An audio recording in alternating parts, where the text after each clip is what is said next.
It's time for the Daily Stand Up Podcast presented by Agile Dad with your host, Lee Henson. Without any further ado, let's get started.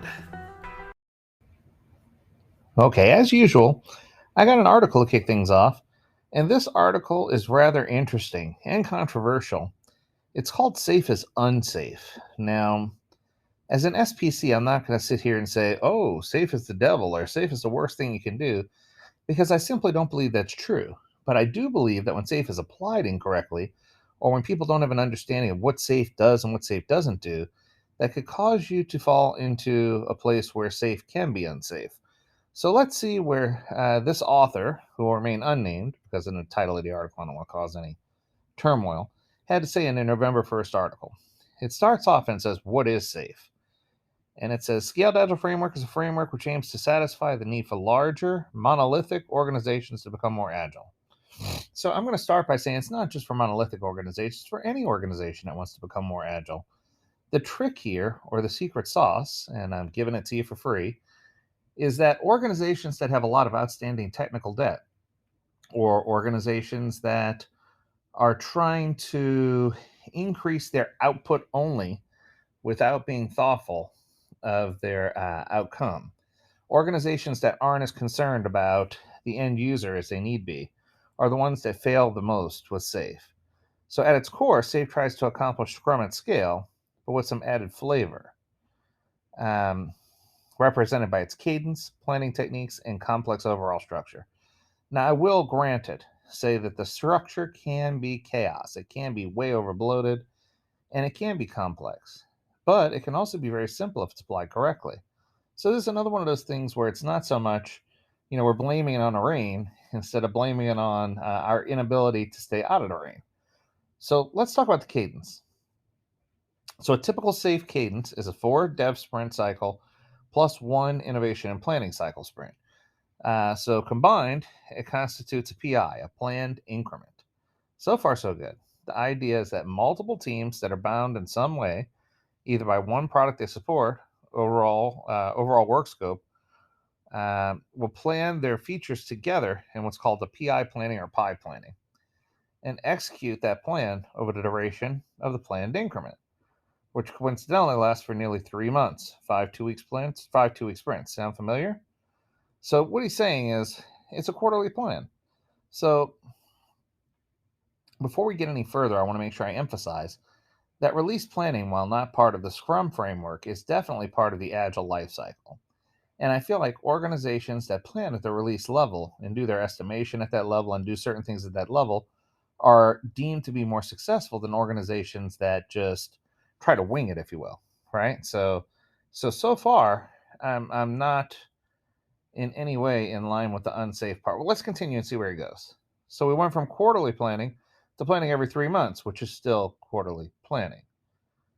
Uh, I know, kind of confusing. Anyway, the cadence is sold as a benefit since it allows teams to build their products incrementally, add value to the customer, and deliver tangible changes at the end of a PI. There's an inspect and adapt session, retrospective, where they discuss areas of improvement and take actionable items to learn from their mistakes. Let me start by saying this. SAFE never claimed to be different or unique. SAFE claimed to help us do best practices so that we can better engage and be able to use Scrum and XP and Lean principles properly to create a version of Agile that will help us incrementally build better products. Now, what I can tell you is that the only problem I really have with SAFE, if it is a problem, is the rigidity. It tends to be rigid in a way it blocks out things. For me, I like for things to be a little more fluid. But there are some upsides to using a 3 month block of time. It allows the opportunity to accomplish loftier and perhaps more meaningful goals. The downside is it's too prescriptive, just like we just now said, and not retrospecting or measuring often enough. Adjusting based on metrics would only happen at the end of a pie, which is a bit of an agile anti-pattern. Okay, well, honestly, I'm going to go here again. So when I say we have to readjust the benchmark for sizing, for example, we readjust that benchmark once per quarter unless it's absolutely necessary to adjust it more. What I can tell you is that more times than not, adjusting it quarterly is plenty enough. And I think that sometimes people are under the impression it needs to be more than that, when in actuality, it really doesn't. Quarterly is generally enough. So I'm down with that. When it comes to PI planning, planning happens during a fifth sprint of a planned increment and typically lasts 2 to 3 days. It's a planning session where multiple Scrum teams, 5 to 10 teams of 15 people each, holy cow, meet for typically 3 days in a row, have multiple breakout sessions to sketch each team's plan. Okay, this is where it's going a little off the wire. I have implemented a lot of SAFe, and I have not seen what's being described here. What I can tell you is I have seen some really good SAFe implementations, and I've seen some rapid release funding sessions where we had just under 100 people in a room, but we never meet for 2 to 3 days, and I think that's the debacle. There's no way anyone can focus for 2 to 3 days worth of meetings, even if it's broken into bite-sized chunks. It's just we found that the shorter meeting cycles more frequently allow for teams to pivot more often, to inspect and adapt more often, and allows them to have smaller incremental meetings where they can focus so that they can be effective at getting whatever tasks they need to get done during the meeting completed. So the way that this is planned has heavy overhead. And they go on to describe a bunch of details about how much overhead it is. And there are a couple of fundamental issues with the type of approach. Teams have to spend an extensive amount of time in refinement sessions during the current iteration to explore features uh, and work that they may not touch for another 2+ months. And slotting work into sprints this far in advance at the beginning of a pie creates a false sense of security that the committed body of work will be delivered. So this person is spot on, but at the same time, they are pushing that, they're advocating for no planning instead of some planning. And I think that the truth is you need to have some type of plan when it comes to ideation and to discovery. But then I think I don't want you to jump straight into delivery, but I also don't want you to plan 3 months in advance and have it locked in.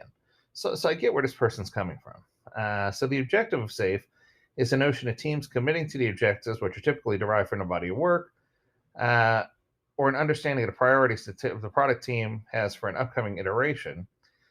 This is no foreign concept to Scrum or any other Agile framework, which also provides a way for teams to agree on a more condensed theme or objective for a given iteration, like sprint goals, sprint themes, etc.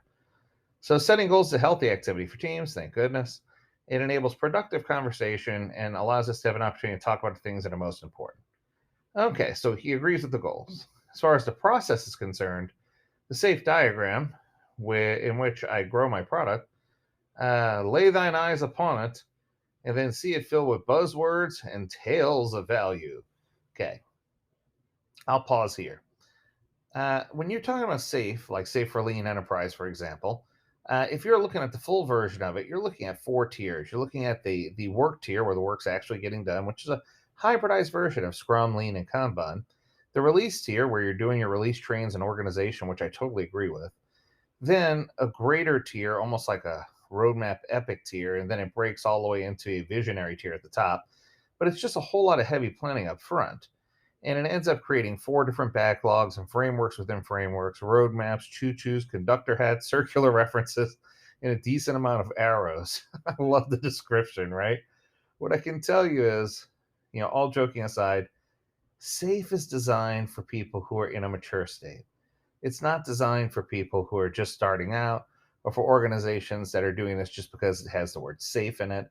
SAFe was designed to be something that we could do to help us really dig in and take an implementation of Agile to a level where we can see a different set of results. So the diagram, while it may be cumbersome, is one of the best things out there because you can click on each individual icon or each individual asset, and you can learn more about that asset through the Scaled Agile website. So I guess what I'm trying to say as an SPC is, one, I'm also a CST, a certified Scrum trainer, and I'm not a Scrum zealot, but I'm also not a SAFe zealot. I feel like each combination, each thing that we do has its place, and that no organization is going to choose one thing and stick with it.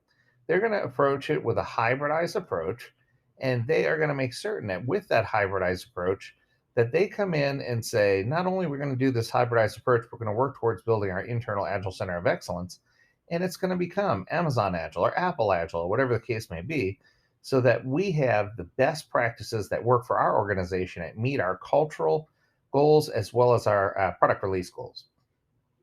So here we go. So in summary, safe isn't all that bad. I wouldn't even go as far as to say it's unsafe. I think that in all fairness, safe is unsafe for those who aren't prepared, but safe for those who are prepared and understand it can be actually done very, very well with the right coach and with the right implementation in place, with the right framework, setting you up so that you have less of a chance of failure. So that's going to do it. I hope you enjoyed this episode. If you have a topic you want us to discuss, make sure you reach out to us at learnmore@agiledad.com. We'd love to hear from you. As always, we encourage you to stay healthy, stay well, and stay agile, my friends. Until next time, do take care.